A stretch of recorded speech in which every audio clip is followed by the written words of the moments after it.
Hola a todos amigos de YouTube, me alegra mucho poder verlos de nuevo. Hoy veremos dos acontecimientos ocurridos en diferentes lugares, pero con los mismos resultados, aunque uno fue peor que el otro. Bueno, no les spoileo más y los dejo con Celaya.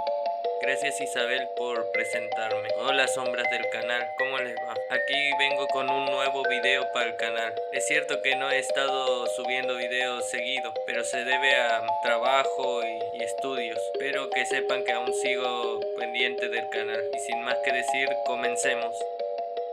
¿Conocías a la peor broma del mundo? Capaz que no. Esto ocurrió el 30 de octubre del año 1938 en Nueva York, Estados Unidos, en donde un joven locutor de radio llamado Orson Welles, que contaba con cierto reconocimiento en el ámbito radial, se había ganado la fama de gran dramatizador, en una época en la que los programas de radio eran verdaderos teatros sonoros. Pero hasta esa tarde de 1938, el actor, locutor y más tarde cineasta se había limitado a adaptar obras como Los Miserables. Ese día, sin embargo, cruzó la línea invisible de los medios de comunicación, y las consecuencias de su experimento radial se ganaron rápidamente un lugar en el libro de las efemeridades del mundo. Durante casi una hora completa, el locutor narró la historia escrita por un autor de apellido parecido, H. G. Wells, que contaba en su historia cómo nuestro planeta sucumbía bajo una invasión marciana. Sí, nos estamos refiriendo al libro La Guerra de los Mundos, del cual salieron películas y series. Orson Welles se encontraba trabajando en la Columbia Broadcasting System,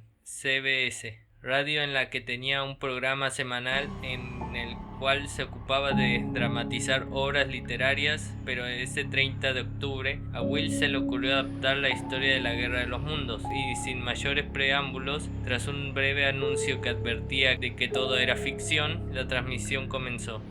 Señoras y señores, les presentamos el último boletín de Intercontinental Radio News.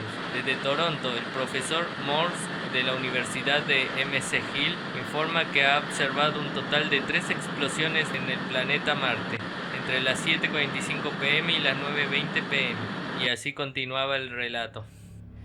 Durante casi 40 minutos el programa emitió en formato de falso informativo en vivo una supuesta invasión alienígena a nuestro planeta. La puesta en escena fue tan convincente que la audiencia entró en pánico. El problema fue que muchos oyentes encendieron la radio cuando el programa ya había comenzado, por lo que se perdieron la breve introducción que aclaraba que se trataba de una adaptación, y el pánico cundió en las calles con una gran magnitud. En pocos minutos colapsaron las líneas de comunicación con las comisarías, y las cataratas de llamadas también interrumpían las comunicaciones de la emisora de la radio, lo que dificultó a muchos brindar las aclaraciones sobre el experimento. El joven Orson Welles incluyó en su emisión móviles en vivo ficticios, los cuales hablaban desde diferentes lugares, y estas intervenciones desde el exterior interrumpían su relato con boletines urgentes de último momento en los que los actores iban aportando datos y narraban epopeyas locales sobre seres que emergían de pozos en el suelo y soltaban gases venenosos. De hecho, la transmisión finalizó con el locutor del falso noticiero muriendo en la terraza del estudio a causa del veneno. Durante los días siguientes a la emisión y el caos que se había provocado, las personas seguían pidiendo la cabeza del locutor, así que el propio Orson Welles tuvo que salir públicamente a ofrecer disculpas por su broma de Halloween. Varias lecturas se hicieron tras el suceso, pero sin duda la más importante fue que el poder de los medios de comunicación a la hora de generar impacto. Lo que siguió después también es historia. Una década después del experimento de Orson Welles, se llevó a cabo un teatro de ficción similar en una radio de Quito, Ecuador. Se trataba de una de las emisoras más prestigiosas del país, en el cual, en el afán de hacer el radioteatro lo más real que se pudiera, la transmisión en versión de radionovela de H. G. Wells, que ya había producido un desastre en Nueva York en el pasado, produjo otro aún mayor 11 años después en la capital de Ecuador. La Radio Quito hizo historia en 1949. Desde entonces será recordada por alcanzar un sitio que ninguna otra radio ecuatoriana ha alcanzado nunca. Tal vez lo que se contará resulta todavía inédito, incluso en América Latina. Por entonces, la radio tenía un programa llamado La Voz de la Capital, donde empeñaba sus mejores esfuerzos para informar, entretener y acompañar a los quiteños. Su programación se componía de programas de noticias, segmentos musicales y, lo más importante, la distribución de series y novelas protagonizadas por su popular elenco de radioteatro.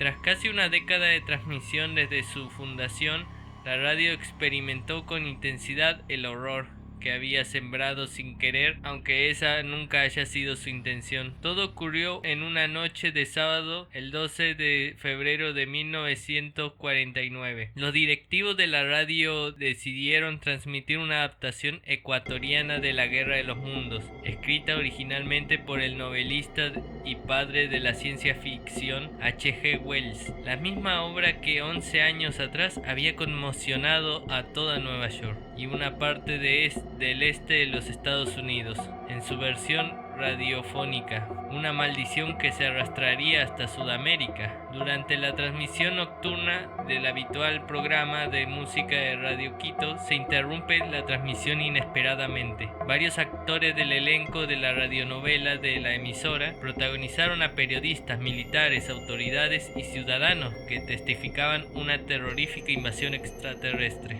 El montaje arrancaba con los mismos elementos narrativos de la novela de ciencia ficción, un inesperado campo magnético creado por el descenso de un platillo volador procedente de Marte. En ese momento la mayoría de los quiteños desconocían el trabajo de Wells.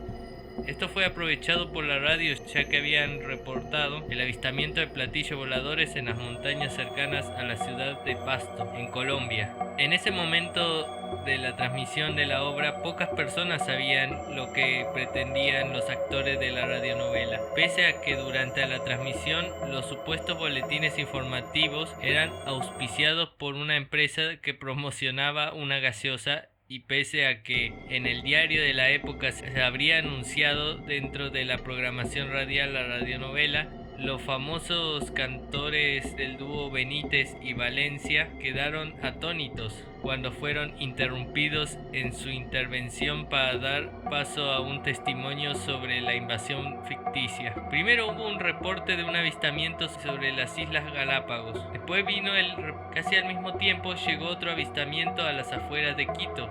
El elenco utilizó vasos de cristal, pedazos de bolsa de yute, pequeñas cajas de madera, tela para distorsionar su voz, para que así se escucharan órdenes militares para responder a los invasores. Los testimonios incrementaron su veracidad cuando llegaron supuestamente llamadas de otras radios de todas partes del país, entre ellas Radio Continental de Ambato, Radio La Voz de Tomebamba, la Radio Zenit y de otras que revelaban los mismos acontecimientos. Poco tiempo después, muchos quiteños llenaron las calles de la ciudad y huyeron hacia las montañas de la capital andina, con la firme convicción de que todo lo que reportaban los periodistas de la radio era real. Otras personas también se agolparon en las iglesias para pedir perdón por sus pecados, porque el fin del mundo se acercaba. Algunos incluso revelaban sus infidelidades y otros quemaban y regalaban su dinero. En Quito se vivía el fin del mundo. A pesar de ello, el programa de radio continuó durante otros 20 minutos más, hasta que se les informó de la gravedad de la situación en las calles. Solo entonces detuvieron la transmisión y aclararon al público que todo formaba parte de su programa de radionovelas. Todos los ciudadanos se comunicaron con oficiales a quienes les insistían del peligro que corría el país, pero los policías nacionales confirmaron de que los cielos de Quito estaban despejados, que no había nada en los alrededores de la ciudad, por lo que la muchedumbre enfurecida se dirigió a atacar el edificio donde operaba la radio, la cual había ignorado el problema que habían provocado. Las multitudes que huyeron presas del pánico y otras que ocupaban todavía las calles de la ciudad pasaron del terror a la ira en unos minutos. Dieron vuelta y se trasladaron hacia la radio de Quito. Cuando llegaron, varios quiteños más se les unieron y comenzaron a tirar piedras al edificio donde funcionaba la radio. Algunos llevaron querosén, líquido inflamable o lámparas de mesa y lo arrojaron hacia el edificio. Todo se continuó perfectamente con el papel, la tinta y los aceites de la imprenta del diario. Esto ya no era ficción, el pánico de los actores era muy real. Habían ruidos estruendosos, gente despavorida intentando huir del ataque, y otros testigos cuentan que cuando la multitud enardecida atacó la radio, los actores pidieron ayuda y los bomberos acudieron lo más rápido que podían. Sin embargo, no pudieron controlar el incendio porque los manifestantes los amenazaban de muerte si ayudaban a los actores. El fuego se propagó rápidamente por el edificio y la vida de todos los que estaban adentro corría grave peligro. En el interior del edificio estaban los actores de la radionovela, además de los locutores, periodistas, maquinistas y demás personal. Muchos lograron salvarse saltando por las ventanas, por los balcones hacia el techo del edificio más cercano. Sin embargo, 5 personas murieron ese día, presas del fuego y de la ira, mientras que otros resultaron gravemente heridos. Esto además de muchos que perdieron la vida por parte de algunos que creyeron la invasión alienígena. El director artístico de la adaptación fue Leonardo Páez, quien luego del evento fue sobreseído de los cargos penales que le imputaron y decidió abandonar Ecuador y vivir en Venezuela, con su reputación muy afectada. El daño se calculó entre los 8 millones de sucres. Y además de las personas que murieron ese día, la Radio Quito dejó de transmitir su programación durante 2 años, hasta el 30 de abril de 1951, donde reanudó nuevamente. El evento fue recordado como la invasión marciana que nunca sucedió y el incendio visto en Quito desde los 4 puntos cardinales de la ciudad. Como diría César Larrea, quien vivió personalmente la que llama la noche funesta y doliente del sábado del 12 de febrero de 1949. Para Larrea, ese sábado fue el día en que la guerra de los mundos llegó a Quito.